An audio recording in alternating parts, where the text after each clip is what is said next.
各位老友記或者係屋企有長輩嘅朋友，聽清楚啦！呢個消息分分鐘值幾千蚊，甚至係過萬蚊考。如果你或者你屋企人已經差唔多到65歲，或者已經夠歲數，但係仲未申請長者生活津貼，咁你就真係要打醒12分精神睇埋落去。點解我咁講？因為今年財政預算案入面提到嘅嗰份伴娘額外津貼，隨時就係呢個月或者下個月派。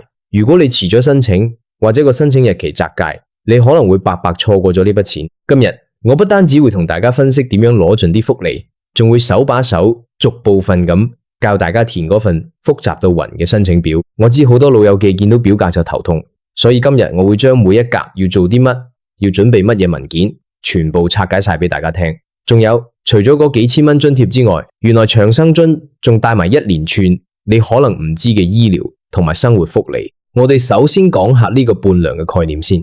大家成日聽人講雙糧、三糧，其實政府每年喺預算案入面都會視乎財政狀況，決定係唔係向社會保障津貼嘅受惠人發放額外津貼。喺2026年度，雖然經濟仲係復甦緊，但係政府考慮到通脹同埋長者嘅生活壓力，決定繼續派發多半個月嘅津貼。呢個半個月嘅錢係點計呢？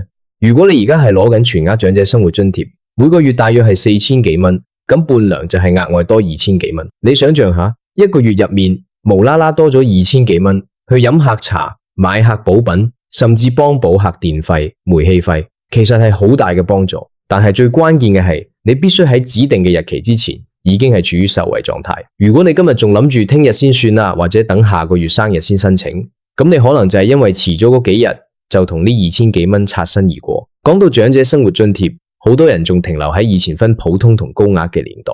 大家記住啦，由2022年度開始，政府已經將普通同高額長生津合併咗，而家統一叫做長者生活津貼。無論你係65歲定係90歲，只要你符合資產同收入限額，大家攞嘅金額都係一樣嘅。喺2026年度，呢份津貼嘅金額已經調整到去4300幾蚊一個月。如果你兩公婆一齊申請，每個月加埋就有8600幾蚊。對於一對過緊退休生活嘅老人家嚟講，呢筆錢係一份好重要嘅尊嚴同保障。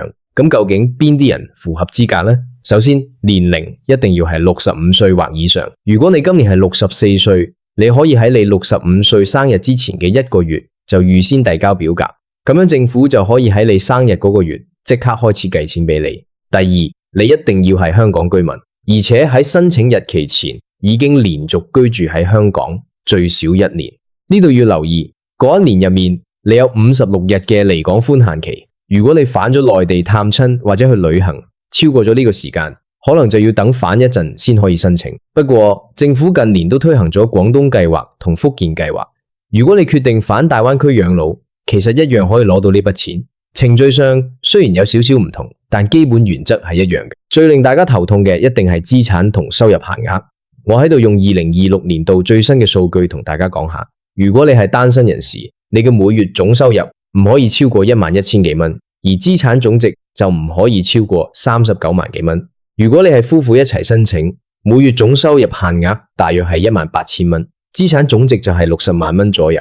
好多人會問，我層自住樓計唔計落資產度？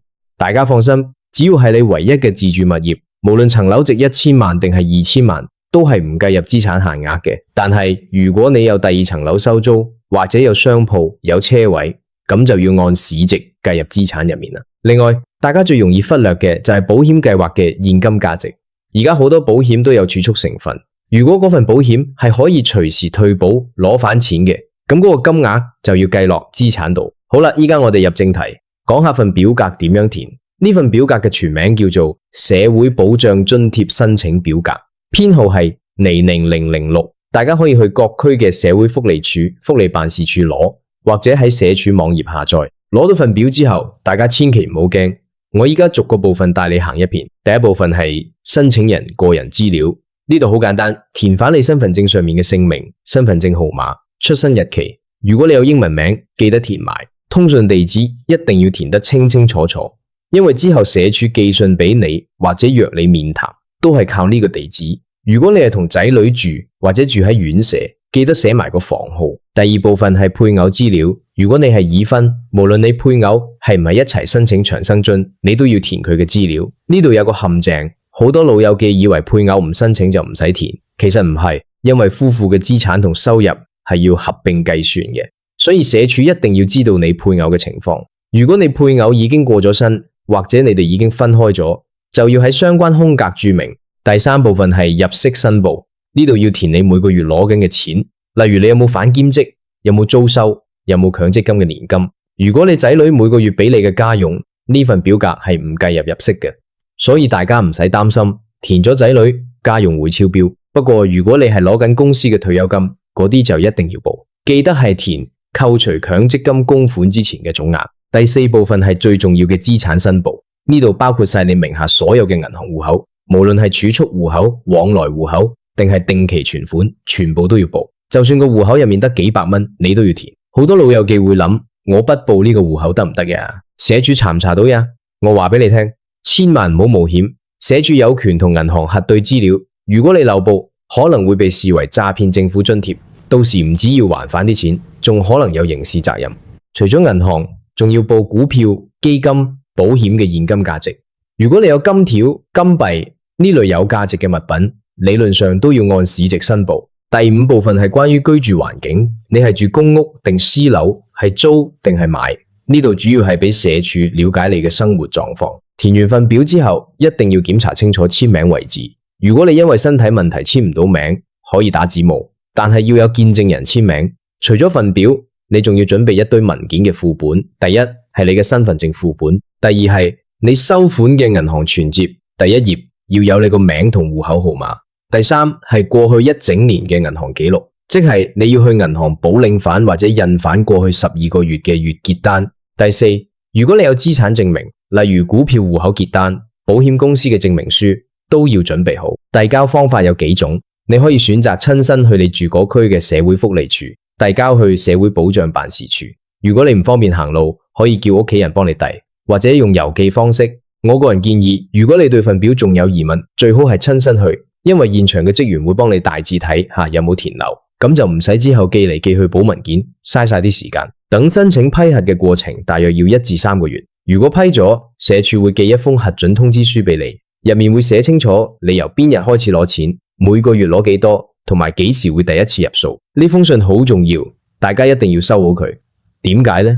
因為呢封信就係你身份嘅證明。講到呢度就要講下，除咗嗰4000幾蚊之外，長生津帶嚟嘅隱藏福利，好多人唔知。如果你係長生津受惠人，你去醫管局轄下嘅公立醫院睇醫生、留醫或者攞藥，絕大部分情況下係可以豁免收費嘅。你諗下，雖然香港公立醫院收費唔貴，但係如果你要長期覆診或者食昂貴嘅藥，累積埋都係一筆錢。只要你喺登記櫃位出示你嘅身份證，佢哋個電腦系統就會顯示你係長生津受惠人，自動幫你減免。另外，仲有長者醫療券，雖然醫療券係所有65歲長者都有，但係長生津受惠人往往可以得到更多社區資源嘅支援。例如，有一啲非政府組織租嘅牙科服務或者物理治療服務，會優先照顧或者提供額外折扣俾長生津嘅老友記。仲有大家最中意嘅2蚊乘車優惠，雖然呢個係60歲以上就有，但如果你係長生津受惠人，你可以考慮申請埋長者卡。長者卡雖然唔係錢，但係喺好多餐廳、超級市場或者連鎖店買嘢都有9折或者送嘢食。如果你屋企有需要裝修或者維修，政府有一個有需要人士維修自住物業津貼計劃，最高可以資助8萬蚊。而申請呢個計劃嘅其中一個資格就係你係長生津嘅受惠人。呢8萬蚊可以用嚟換窗、整廁所、防水，甚至係換咗屋企啲殘舊嘅電線，對於改善生活環境非常有幫助。喺呢度我想特別提醒一下大家，關於跌入陷阱嘅問題，有啲老友記資產啱啱好超咗少少標，例如單身限額係39萬幾，佢戶口有40萬，於是佢就諗住將嗰1萬幾蚊攞出嚟俾仔女或者收喺床底。我要同大家講，社署喺審核嘅時候會睇你過去1年嘅銀行流水。如果你喺申請前突然有一大筆錢轉走咗或者提取咗，佢哋會要求你合理解釋呢筆錢去咗邊。如果你解釋唔到，或者被懷疑係故意轉移資產，你個申請係會被拒絕嘅。所以最好嘅做法係如實申報。如果你係用嚟交租、睇醫生或者正常生活開支，只要有單有據，社署係會接受嘅。另外一個常見問題係，我同仔女一齊住，佢哋有收入，會唔會影響我申請？答案係唔會。長者生活津貼係以個人或者夫婦為單位嚟計算收入同資產嘅。就算你個仔係億萬富翁，只要你名下嘅資產同收入冇超標，你一樣可以申請。呢點同以前攞綜援要全家人入息審查係完全唔同嘅。所以老友記唔使覺得問政府攞錢會唔會連累仔女，呢個係你作為香港長者應得嘅權利。最後，我想再叮囑大家，今年嘅伴娘真係好緊要。2026年度嘅財政預算案已經落實咗呢筆撥款。如果你身邊有朋友仲未申請，或者啱啱好踏入65歲，記得叫佢快啲行動。如果你幫父母填表，記得要耐心啲，逐項對清楚。如果你填表嘅過程入面發現某啲保險或者定期存款嘅日期金額唔太確定，寧願打電話去銀行或者保險公司問清楚先寫落去。今日同大家講咗咁多，由申請資格到填表技巧，再到額外福利，希望可以幫到大家。呢份長者生活津貼唔單止係每個月嘅幾千蚊咁簡單，佢係政府對我哋呢班為香港辛勤工作咗幾十年嘅長者一份小小嘅心意，亦都係社會安全網嘅重要一環。如果你申請成功，除咗生活寬裕咗，個心都會定啲。如果你遞交咗申請之後，等咗好耐都未有消息，或者收到信要你補資料，千祈唔好驚，亦都唔好嫌麻煩。補資料係好正常嘅程序，通常係因為銀行結單漏咗一兩頁，或者某筆大額轉賬需要解釋，只要你如實答覆，通常都冇問題。如果真係因為行動不便去唔到辦事處，你可以打電話俾你嗰區嘅社會保障辦事處，佢哋有時會安排職員上門幫你處理。呢個係社署嘅外展服務，係專門為咗方便一啲體弱或者獨居嘅老人家而設嘅。好啦，今日講到呢度，大家記得即刻去攞表，準備好文件，唔好等啦。如果錯過咗呢次伴娘發放，下次可能又要等多1年。希望每一位老友記都可以順利申請到津貼，過一個安穩開懷嘅退休生活。如果你覺得呢啲資訊幫到你，記得同身邊嘅老友記分享，大家一齊攞盡福利，一齊過好日子，加油！